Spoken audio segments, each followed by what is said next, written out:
예, 오늘은 14번째 강의 시간 묵은 누룩 제거하기입니다.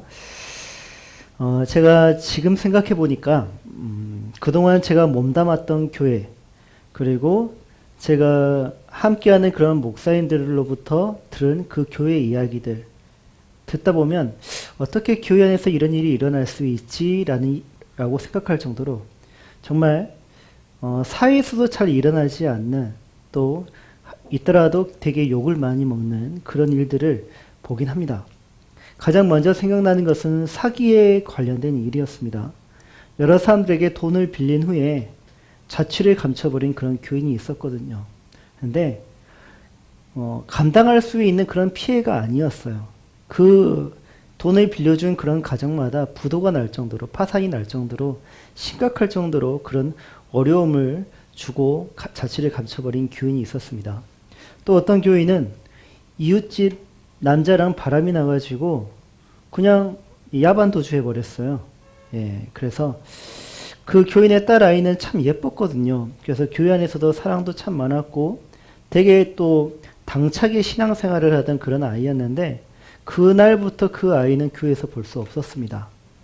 또 어떤 교인은 결혼한 지 일주일도 되지 않아가지고 이혼을 하는 교인도 있었고, 또 어떤 교인들은 결혼하자마자 교회를 떠나버린 사람들도 있었습니다. 물건을 팔고자 위장 교인이 되는가 하면, 또 선거 때 표를 얻고자 선거 때만 교회를 찾는 이도 있었고요. 배우자를 얻고자 자기는 신앙이 없으면서 결혼을 위해서 교회에 오는 그런 사람들도 있었습니다. 최근에는 제가 한 사람의 부고를 들었는데요.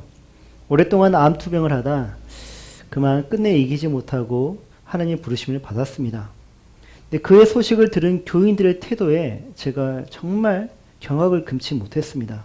왜냐하면요, 그 하나님께 부름받은 그분은요, 나이가 50에 가까운 그런 어떻게 보면 중년이에요.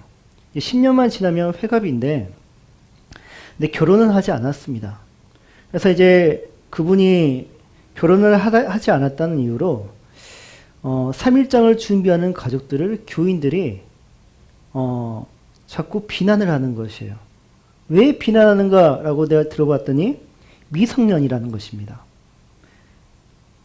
나이 50이 가까운데 미성년이라는 말이 어떻게 쓸 수 있죠? 결혼을 하지 않은 이유로 미성년이라는 거예요. 이게 유교식 이해이잖아요. 그러므로 3일장이 웬 말이냐, 그냥 빨리 후다닥 치우고 끝내버려야지. 얼마나 이게 부끄러운 일인데. 정말 이게 부끄러운 일입니까? 그분이 정말 나이 50을 먹으면서 신앙생활하는 게 부끄러운 일이었습니까?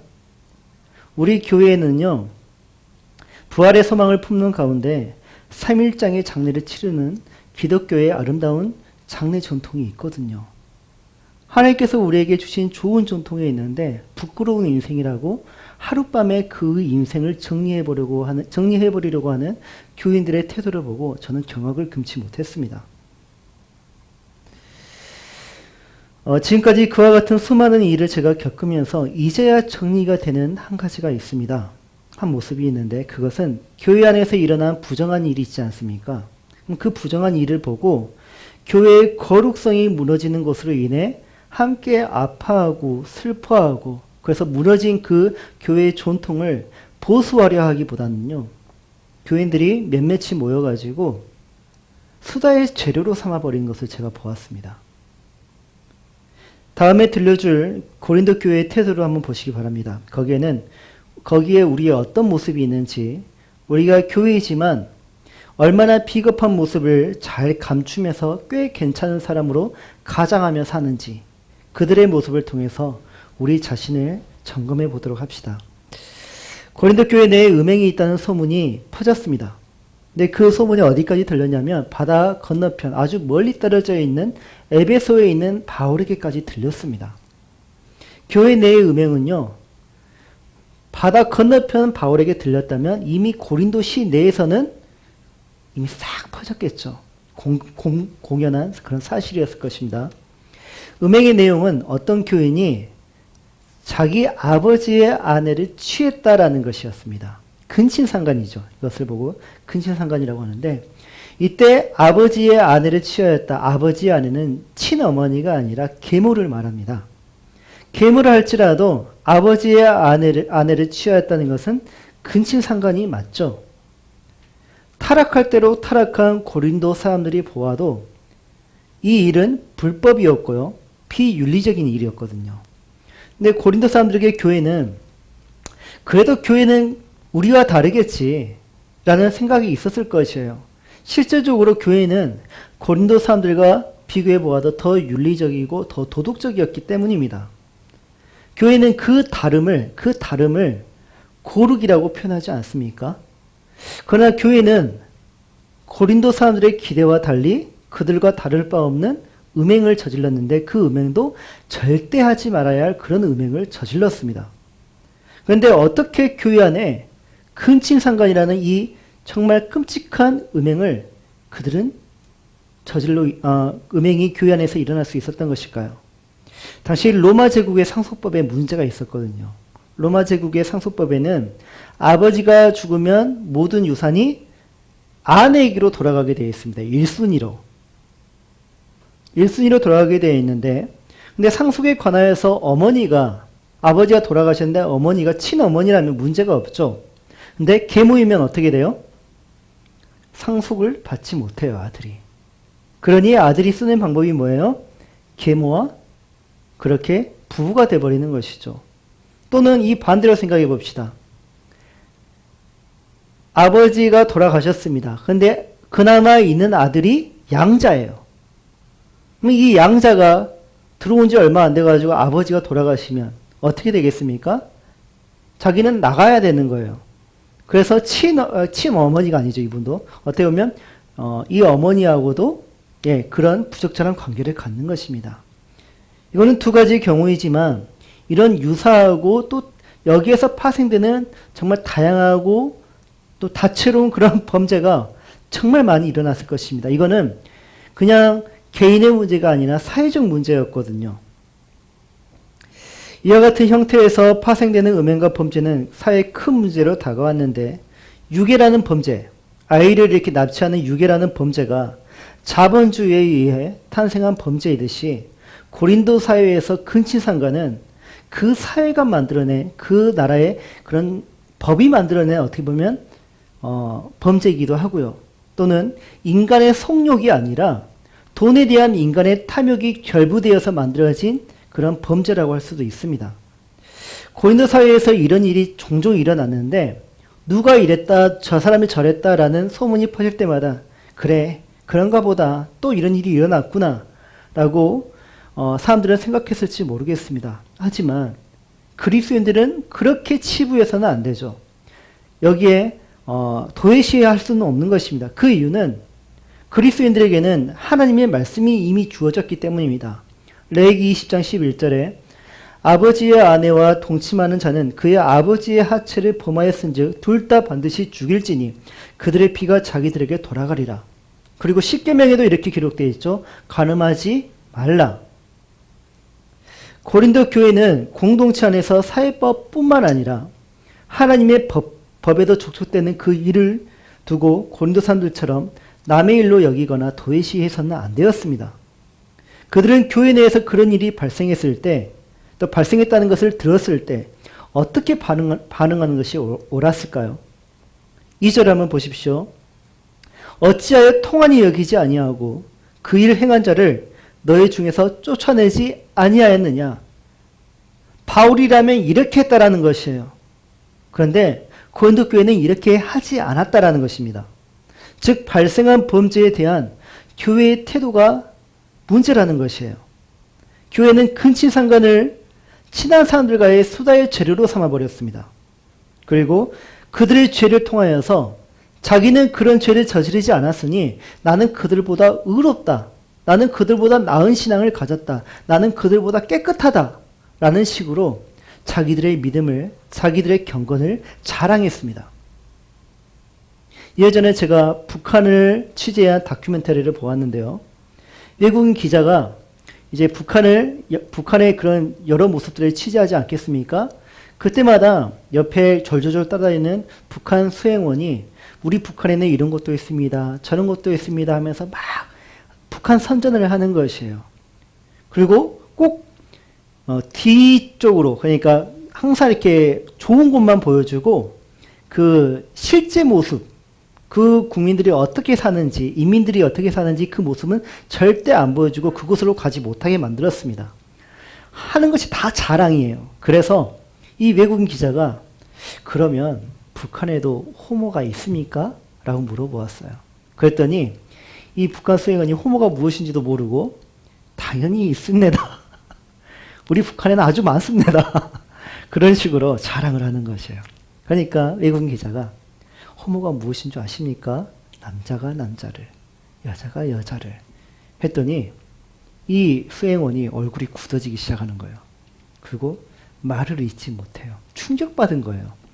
세상에 말도 안 돼. 10년 전만 해도 우리는 동성애에 대하여서 또 성소수자, 이 단어가 우리는 익숙하지 않았잖아요. 처음 들어본 단어였잖아요. 근데 이 동성애나 성소수자에 대하여 그 북한 수행원과 같은 표정을 짓곤 했고 또 그것만 생각을 해봐도 참 괴로워했습니다. 우리는. 그러나 이제는 우리 입에서 동성애에 대한 농담이 오고 가곤 합니다. 동성애자들에 대한 활보를 쉽게 보면서 우리는 뒤에서 수근수근거립니다. 우리는 아니란 태도를 가지고 그래 너희는 그렇게 살아라. 나는 이렇게 살 테니까 라면서 우리는 상관하지도 않고 그저 그냥 도외시해버립니다. 바울은 그런 우리에게 무엇이라고 충고하는 줄 아십니까? 2절 보십시오. 우리말 성경입니다. 그런데도 여러분이 자만하십니까? 오히려 여러분은 슬퍼하고 마음 아파하며 그런 짓을 행한 사람을 내쫓아야 하지 않겠습니까? 우리네 모습이 지금 이렇다라는 말이에요. 어느덧 동성애가 우리에게 익숙한 일이 되어버렸고요. 슬퍼하고 마음 아파하는 일이 되어버리지 않았습니다. 그런 모습이 우리 안에서 사라져버렸어요. 교회 안에서 여러 부정한 일들이 더 이상 우리에게 슬프지도 안타깝지도 아프지도 않게 되었습니다. 왜 그럴까요? 바울은 그런 우리를 보고 이렇게 말을 합니다. 너희는 자만하다. 자만하대요. 그렇습니다. 지금 우리의 모습은 너무 자만해요. 만약 교회 지체 중 우리 여기 있는 사람들 중 얼마 되지도 않지만 누가 이런 음행을 저질렀다면 우리는 어떻게 반응해야 되겠습니까? 여러분이 지금까지 몸담았던 거쳐왔던 교회는 어떻게 반응했던 것 같습니까? 고린도 교회 같은 경우는요. 한 지체가 근친상간이라는 아주 더러운 음행을 저질렀을 때 별반 이상하게 여기지 않았습니다. 돈과 관련한 근친상간은 고린도 내에서 흔한 일이었기 때문에 교회에도 이런 일이 일어나구나. 교회에서 이런 일이 일어나면 되면 안 되는데 우리 교회도 어쩔 수 없구나. 뭐 나만 잘하면 되지. 저 사람 곧 교회를 떠나겠구나. 이런 식으로 그냥 대처를 해버렸다는 것이에요. 더군다나 그들은 그 일을 작은 일로 여기면서 동시에 자신에게는 그와 같은 음행이 없으니 그 사람보다 훨씬 나은 신앙을 가진 그리스도인으로서 자신을 그렇게 여기면서 다른 교인들과 함께 헌담하는 가운데 자기 자신을 자랑했습니다. 어디를 가나 그 사람을 먹이로 삼아서 자기 자신을 자랑하는 것이에요. 바울은 이런 모습을 자만하다고 지적하고 있고 자만이 몇몇 사람들에게 해당되는 것이 아니라 교회 전체 영적 문제임을 그가 지적합니다. 교회 안에서 일어나지 않아야 할 일들이 일어나곤 하죠. 교회 밖 사람들이 보아도 받아들이기 힘들고 도저히 이해할 수 없는 그런 일들이 교회 안에서 일어나곤 합니다. 영화 밀양도 그것을 고발하고 있지 않습니까? 한 선교단체에서 운영하는 수련회에 제가 참여한 적이 있습니다. 그 수련회는 마지막 즈음에 모두가 있는 그 자리에서 자신의 죄를 낱낱이 고백하는 시간이 있습니다. 근데 저는 그 시간에 정말 많이 놀랐습니다. 정말 이게 사실일까? 라는 생각이 들 정도로 교회 내에서 자행되는 성범죄, 동성애, 그리고 음행이 상상을 뛰어넘는 수준에 있었기 때문입니다. 실제로 교회 안에 음녀가 있더라고요. 목사를 넘어뜨리기 위해서, 전도사를 넘어뜨리기 위해서, 교회 어느 집사를 무너뜨리기 위해서 음녀가 돼가지고 그렇게 목표를 삼아서 실행에 옮기는 그런 여자가 있고 남자가 있더라고요. 참석자들이 전국 교회에서 온 사람들이라는 것을 감안을 한다면 이 문제는 특정 어느 교회의 문제가 아니라 한국 교회 전체의 문제이고 한국을 넘어서 세계 모든 교회의 문제이기도 합니다. 그런데 어쩌면 이 일이 우리에게 충격적으로 다가오지 않을 수도 있습니다. 왜냐하면 교회 내의 성범죄, 그런 음행이 어느 특정 교회에 있을 법한 전설의 내용이 아니라 이제는 뉴스에서 자주 언급되는 또 실리는 그런 기사거리이기 때문이죠. 고린도 교회는 이러한 음행은 한 사건에 불과하므로 작은 일이라고 치부해 버렸습니다. 그러나 그것은 작은 일이 아니라 빙산의 일각이었죠.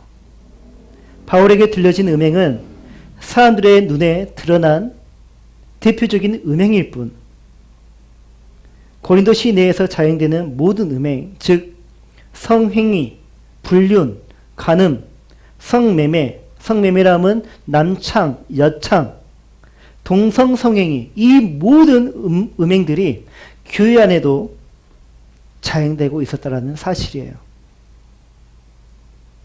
다윗의 음행을 두고 이해할 수 없다고 말하는 사람들이 있습니다. 음행에서만큼은 나는 자유롭습니다. 내가 다윗이라면 나는 그러지 않았을 것입니다. 라고 당당하게 말하는 사람들이 있습니다. 또는 다른 사람들의 음행을 두고 혀를 차면서 나는 너와 다르다 라면서 자신의 믿음을 높이 평가하고 자랑하는 그런 사람들이 있습니다. 바울이 그런 사람들에게 하는 말이 바로 이것입니다. 6절. 여러분이 자랑하는 것은 옳지 않습니다. 여러분은 적은 누룩이 온 덩어리를 부풀게 하는 것을 알지 못합니까? 교회 내의 한 사람의 음행은 지금까지 고린도 교회가 경험한 복음의 능력, 그리고 많은 은사, 큰 은혜들과 비교해 볼 때 얼마든지 자신들이 처리할 수 있는 작은 문제로 보였을 것입니다. 그 정도는 허물에 불과하지 교회의 암이 아니라는 것이에요.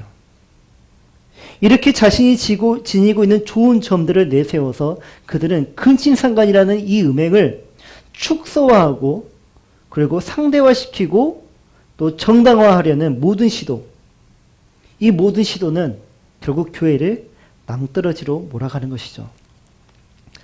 적은 누룩이 반죽 덩어리의 일부분에 묻었다고 해봅시다. 그러면 그 일부분만 누룩이 그 반죽을 부풀리게 만듭니까? 아니죠. 전부를 부풀리게 만들죠. 하나의 죄악이 교회의 한 지체만을 더럽힐 수 있을까요? 아니요. 온 지체를 다 더럽히는 것입니다. 여러분, 엄지손가락 한번 제가 차 문에 끼인 적이 있습니다. 이 피가 고이면 정말 아프잖아요. 잠을 못 자요. 밥도 못 먹어요. 모든 식욕이 다 떨어지고 그 통증으로 인하여서 정말 그날 밤은 정말 어떤 통증보다 정말 괴롭습니다. 이처럼 엄지손가락 하나만 다쳐도 이렇게 온몸이 고생하고 힘든데 우리 중에 작은 어느 지체가 혼자 그렇게 음행을 저질렀다 해가지고 그 사람만의 문제가 되겠습니까? 아닙니다. 공동체 전체가 힘들어하는 것이 지극히 정상이죠. 왜요? 모든 지체는 유기체이니까요. 소량의 누룩이 반죽을 부풀리게 하는 것처럼 죄악 하나가 온 공동체를 전부 더럽게 만들 수 있습니다. 이와 같이 죄는 작은 지체 하나를 통하여 전체를 무너뜨릴 수 있는 가공할 만한 위력이 있습니다. 그런데 왜 우리는 이 죄를 무시하는 것일까요? 왜 남의 일로 여기는 것일까요? 왜 우리는 이 죄를 축소화시키고 상대화시키고 정당화하면서 은닉하거나 경시하는 것일까요? 자만 때문입니다. 나는 문제없어. 그것만큼은 나에게는 상관없는 일이야. 나는 얼마든지 그와 같은 유혹이 있다면 나는 그 유혹을 물리칠 수 있어. 라는 자만이 있기 때문입니다. 이런 자만이 우리에게 있는지 없는지 어떻게 알 수 있을까요? 우리에게 자만이 있는지 없는지 알 수 있는 방법은 슬픔이라는 신앙 감정이 내게 있는지 없는지 살펴보면 압니다. 슬픔. 고린도 교회는 교회 내의 한 지체가 근친상간했을 때 슬퍼하지 않았다고 합니다. 통한이 여기지 않았대요. 오히려 그들은 그들을 안주 삼아서 떠들고 비웃고 그들만의 문제로 치부해 버렸습니다. 그들 중에는 동정하는 이들도 있었습니다.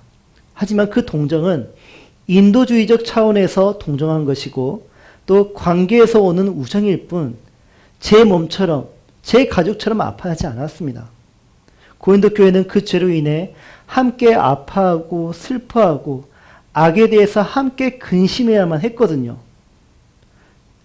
고린도 교회는 치료회를 비상대책위원회를 바로 만들어가지고 긴급 회동을 하여서 문제를 해결하고자 하는 노력을 해야만 했고 다른 지체들 안에 유사 범죄가 유사 음행이 있는지 없는지 살펴보아야만 했고요. 교회의 순결과 거룩을 위해서 성회로 모여서 말씀을 가지고 회개의 기도 자리로 나아가야만 했습니다. 이게 교회가 취해야 할 태도였습니다. 그리고 죄악에 대한 교회의 아픔을 통해서 죄악을 행한 지체에게 교회의 영향력을, 권징을 행해야만 했죠. 그러나 고린도 교회는 아무것도 하지 않았다고 합니다. 문제인식이 없는 것도 있었겠지만 우리 주님이 말씀하셨던 것처럼 죄 없는 자가 돌로 치라. 내가 이 사람에게 음행이 있다. 근친상간이 이 사람이 했다라는 것을 취례를 열어서 권징을 하려고 하는데 그 사람이 야 너도 하지 않았느냐. 야 너는 이런 음행을 하지 않았느냐. 너는 이런 음행을 하지 않았느냐. 근데 왜 나만 가지고 치리하려고 하느냐라고 고발을 해버린다면 어떻게 되는 것일까요? 다 돌을 들 수가 없는 것이에요. 저마다 다 죄가 있는 것이에요. 그러니까 치리회를 감히 열지 못하는 것이에요. 이럴 때 교회는 어떻게 해야 될까요? 그럼에도 불구하고 교회는 치리회를, 권징을 행해야만 합니다. 왜냐하면 권징은 아픈 상처를 도려내는 것이 아니라 잘라내는 것이 아니라 회복을 위해서 행하는 상처 치료이기 때문이죠. 교회가 이 음행에 대해 크게 괴로워하는 것을 당사자가 보았더라면 그들이 저지른 음란이 교회에 얼마나 큰 피해를 끼쳤는지 상처가 되었는지 스스로 뉘우칠 가능성이 있지 않았겠습니까? 또는 만약 교회가 죄악을 함께 슬퍼하고 치리를 했다면 그는 죄악을 깨달을 수 있는 기회를 얻었을지도 모르겠습니다.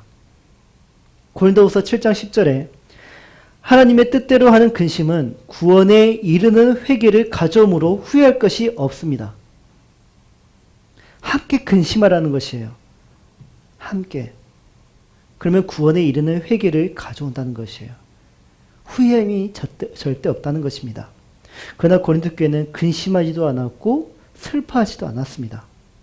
그러므로 어떤 처벌도 내리지 않았죠. 그들은 교회가 죄악을 얼마나 싫어하고 죄악을 얼마나 미워하고 슬퍼하는지 그 행악자들에게 보여주지 않았고요. 죄악의 구렁텅이에 빠져서 헤어나오지 못하는 지체들을 떠나버렸습니다. 어떻게 보면. 물론 세상은요. 그때 교회의 모습을 관찰하고 있었죠. 교회가 어떻게 하나 보자.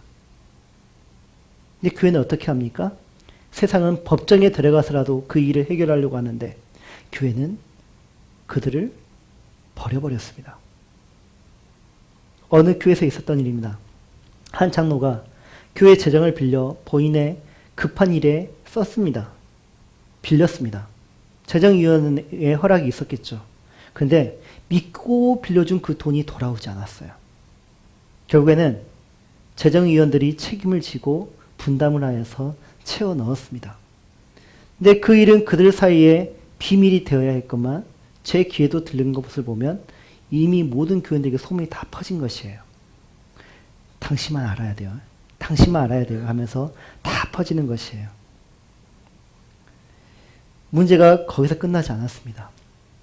장로가 대표 기도할 때마다 찬양을 할 때마다 또 앞에 나와서 광고를 할 때마다 사람들에게 믿음의 조언과 믿음의 권면을 할 때마다 교인들은 마음속으로 너나 잘해라.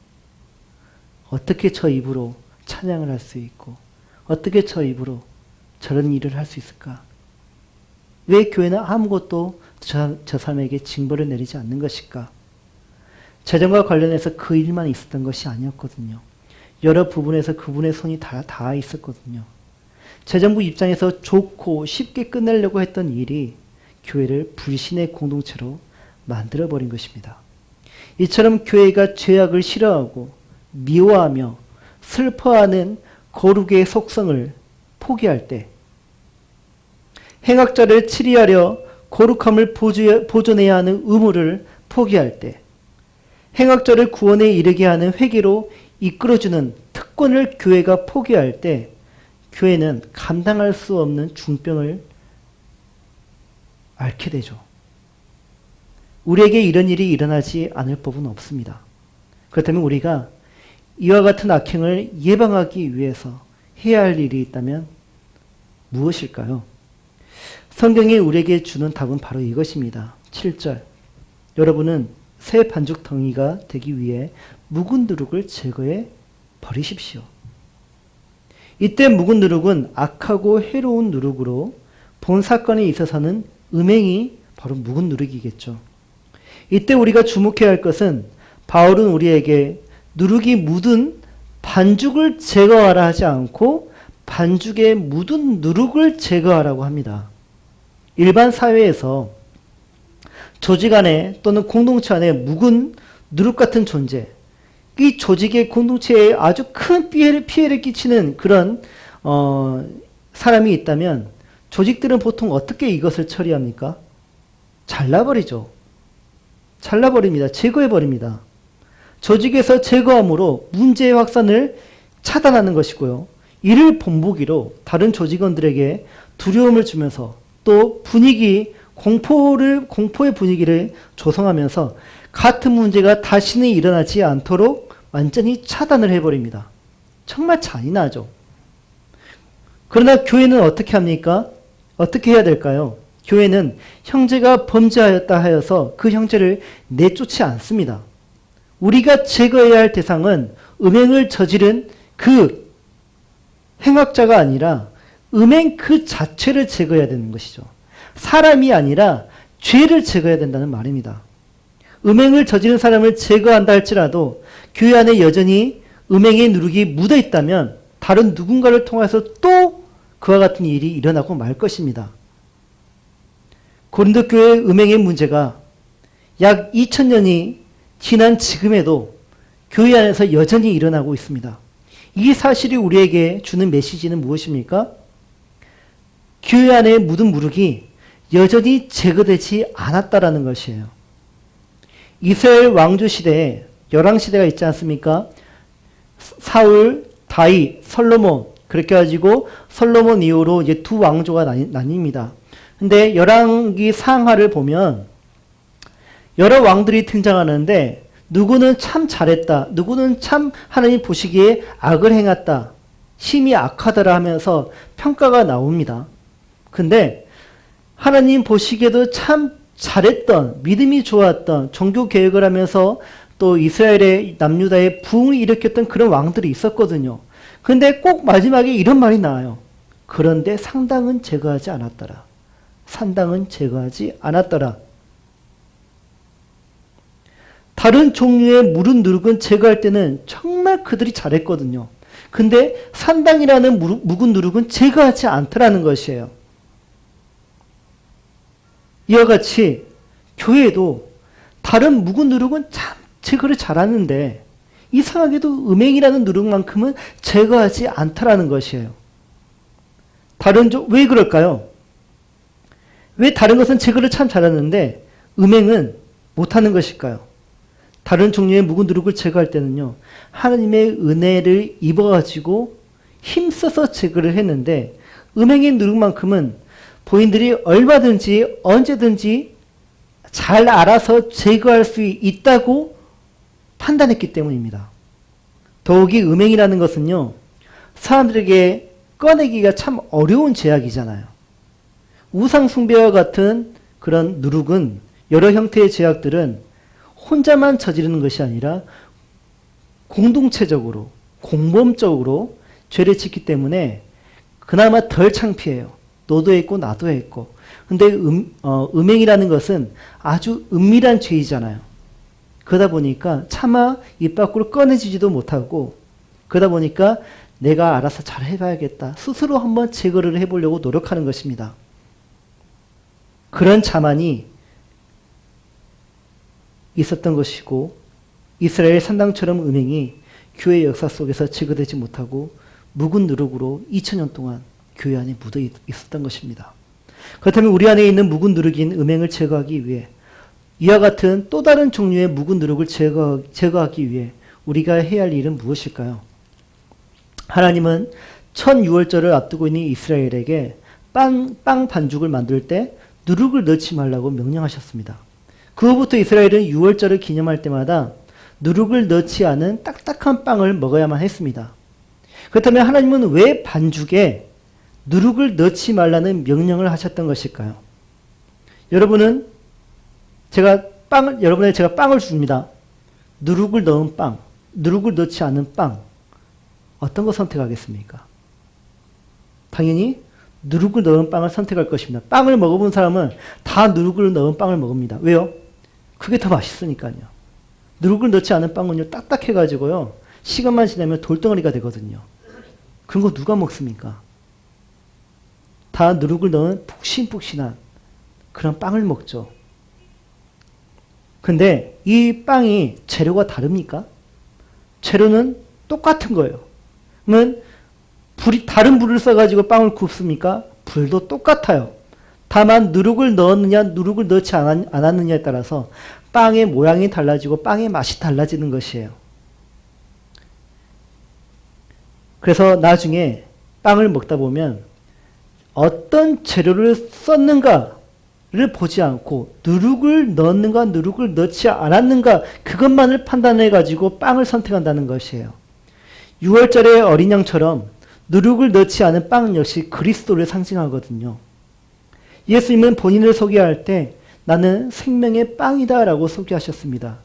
그 증거로 유대인들에게는 5병의 기적을, 그리고 이방인들에게는 7병의 기적을 보여주셨죠.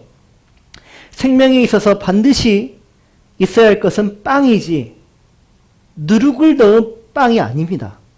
그런데 사람들은 누룩을 넣은 빵을 고집하지 어떻게 해서든지 반죽에 누룩을 넣으려고 합니다. 예수 그리스도가 우리에게 생명의 빵이신데 그 빵이신 예수님께 다른 구원의 조건이 필요합니까? 예수님이 한 분만으로 충분한데 왜 우리는 자꾸 예수 그리스도에게 누룩을 첨가하려고 하는 것일까요? 그래야만 신앙하는 맛이 난다라는 것이에요. 예수 그리스도만으로는 부족하다라는 것이에요. 예수 그리스도 우리가 믿긴 믿는데 그래도 이것도 있어야 되고 저것도 있어야 신앙할 맛이 나지. 그것이에요. 이스라엘 백성은 누룩을 넣지 않은 생명의 떡을 의지함으로 그리스도를 믿는 가운데 출애굽을 감행했습니다. 이와 같이 우리도 생명의 빵이신 예수 그리스도만을 의지하여 하나님의 나라로 걸어가는 여정을 우리는 지금 이루고 있습니다. 그런데 우리의 선조들은 또 그들을 본받은 우리는 거기에 누룩도 좀 넣어야 되지 않겠습니까? 라고 의견을 제시합니다. 안 된다면 아주 은밀하게 누룩을 첨가하는 사람들이 있습니다. 그 누룩은 고린도 교회에게 있어서 음행이었습니다. 내가 신앙생활하는데 돈이 필요하단 말이에요. 근데 우리 계모와 나와 계속 살면 나는 교회 헌금도 할 수도 있고 여기에서 계속해서 살 수 있고 그렇습니다. 나는 어쩔 수 없이 음행을 저질렀습니다. 그와 같은 누룩을 그들은 주장했다는 것이에요. 결국 고린도 교회는 생명의 빵이신 예수 그리스도를 바라보지 않고 누룩이 첨가된 예수 그리스도를 믿으며 신앙생활을 했습니다. 빵은 빵인데 같은 빵이 아닌 것이에요. 묵은 누룩을 제거하라는 명령은 오직 순전하고 진실한 빵, 예수 그리스도만으로 신앙을 하자는 바울의 권면이자 명령입니다. 누룩을 맛본 사람은 예수 그리스도만으로 만족하지 않습니다. 화려한 음악, 화려한 조명, 맛깔나는 설교, 도움과 유익이 될 만한 형제 교인들, 만족도 높은 교회 서비스, 예배 서비스, 최신 유행의 제자 훈련, 웅장한 건물 등 다양하고 다채로운 누룩이 첨가된 교회를 사람들이 찾습니다. 예수 그리스도가 중요한 것이 아니라 결국에는 누룩이 중요했던 것이에요. 그들은 누룩을 첨가한 예수 그리스도를 믿으면서 이것이 신앙이다 라고 하면서 자랑을 합니다.